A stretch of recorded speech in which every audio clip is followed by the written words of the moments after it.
The 2016 Alfa Romeo Giulietta. The Giulietta name has had a pretty bumpy history. Originally used between 1965 and 1965, the name was discontinued until 1977. This Giulietta, dubbed Type 116, was produced from 1977 to 1985, at which point the name was once again discontinued. Alfa Romeo revised the name for the third time in 2010 for the Type 940 Giulietta, which is still produced today and received a facelift for the 2016 model year.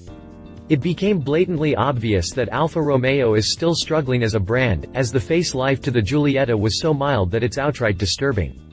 Exterior updates we limited to a new grille mesh, new Alfa Romeo shield, a revamped badge, and minor changes to the rear fascia to go with a new set of alloy rims. The engine lineup for the Giulietta didn't change much for 2016, but there is a new 1.6-liter unit, and inside changes were limited to an updated infotainment system. It comes off very boring and lazy, indeed. In fact, you might as well save money and buy an older model, or wait for the next-gen model that should be arriving sometime in 2018. It's a little surprising, however, considering the Giulietta competes against the likes of the Ford Focus and Volkswagen Golf. For a company that really wants to turn itself around, it's not working very hard at bringing fresh products to market. The Giulia was delayed, as was the brand's first SUV. Add this excessively boring facelift to the mix, and you've got a company that might not survive if it doesn't pick up the pace. With that said, check out our full review below to learn about all the little things that came as a result of the 2016 facelift. Continue reading to learn more about the 2016 Alfa Romeo Giulietta. Exterior. Styling-wise, the facelift didn't bring many new features to the Giulietta.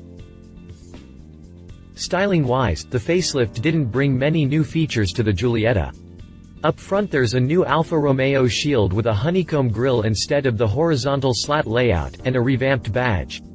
The same honeycomb grille can be seen in the bumper, which also received black inserts for a sportier character. Around back, the hatch is identical to the previous model, save for the mild changes in the bumper and the oblique tailpipes. As with most facelifts, the Giulietta received new alloy rims. Other upgrades include red front bumper inserts, carbon-looking headlamps, and glossy anthracite accents on the mirror caps, handles, and the fog lamp surrounds, but these features are only offered on the Veloce trim level. Everything else was carried over from last year's model, which is a bit disappointing to be honest. Granted, I didn't expect the Giulietta to get Alfa Romeo's new design language so soon, but this update is below par in the current market.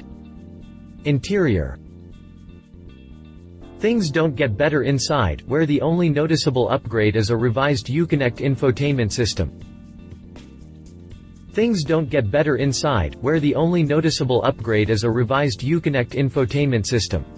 Available with either a 5 or 6.5-inch touchscreen, it comes with Bluetooth connectivity for hand-free and audio streaming, and the new Uconnect Live services. The app offers music streaming with Deezer and TuneIn, news with Reuters, and navigation with TomTom Live. Also new is the Alfa Performance service, specifically created to measure the car's performance by using special timers. Other than that, the Giulietta gets minor nips and tucks such as revised leather and Alcantara sports seats with red stitching, carbon-looking dashboard surround and door panels in the Veloce trim, and a unique matte black dashboard in the base and super versions. The latter also features gray and black fabric cannelloni seats. The Lusso pack adds height-adjustable leather seats and armrests, and an aluminum kick plate. Far from impressive really. Drivetrain.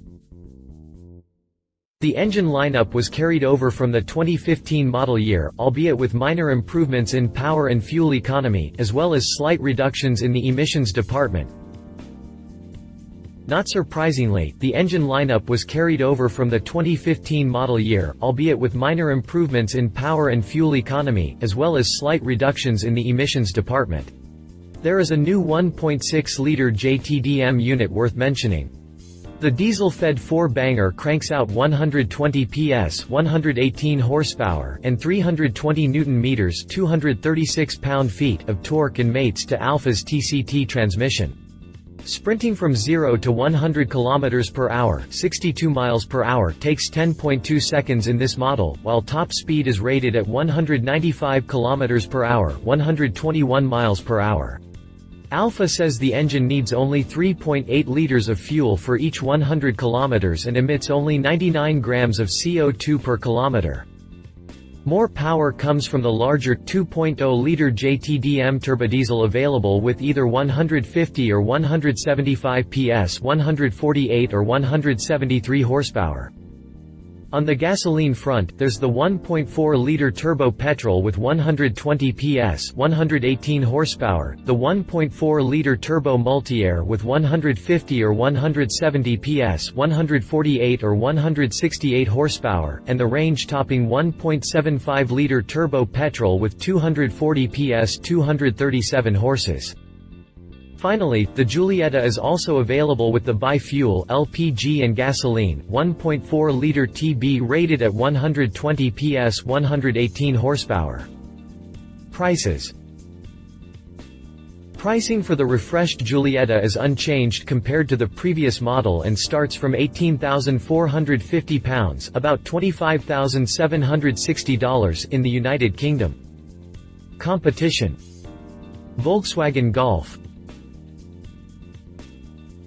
One of the Giulietta's biggest drawback is that it has to compete against the Volkswagen Golf, arguably the leader of the compact hatchback segment in Europe. Much like the Alfa, the Golf is sold with a wide choice of engines, ranging from 1.0-liter 3-cylinder units to 2.0-liter 4-bangers. For gasoline models, output ranges between 84 horses in the entry-level model and 148 horsepower in the GT and R-line trims. Moving over to diesels, there are 1.6 and 2.0-liter 4-pots that generate up to 181 horses and 280 pound-feet in the GTD version. UK prices start from £17,595, about $24,570, and go all the way up to £30,820, around $43,050 for the high-performance models. Find out more about the Volkswagen Golf here. Ford Focus. Redesigned in 2010 and updated for 2015, the Ford Focus is yet another popular choice among European buyers. Engine options are vary and include 1.0, 1.5, and 2.0-liter EcoBoost units, as well as a 1.6-liter Duratec. Output ranges between 84 and 246 horsepower. Ford also offers 3 diesel 4-bangers, displacing 1.5, 1.6, and 2.0 liters respectively. They generate between 94 horsepower and 170 pound-feet and 183 horses and 295 pound-feet of torque. The Focus retails from £15,995, about $22,340 in the UK, while the Saint and RS fetch £22,495, around $31,420, and £28,940, about $40,420 before options, respectively. Read more about the Ford Focus here. Conclusion. The modern-day Giulietta has never been a big success compared to its competitors, and European sales have been dramatically dropping since 2011. Having moved nearly 80,000 units in its first full year on the market, the Giulietta only managed to sell a little over 41,000 examples in 2015. By comparison, Volkswagen sold more than 500,000 Golfs, while Ford delivered more 220,000 Focuses. Sure, Alfa can't compete with giants such as VW or Ford just yet, but an overhaul might just make the Giulietta a better competitor in this crowded segment.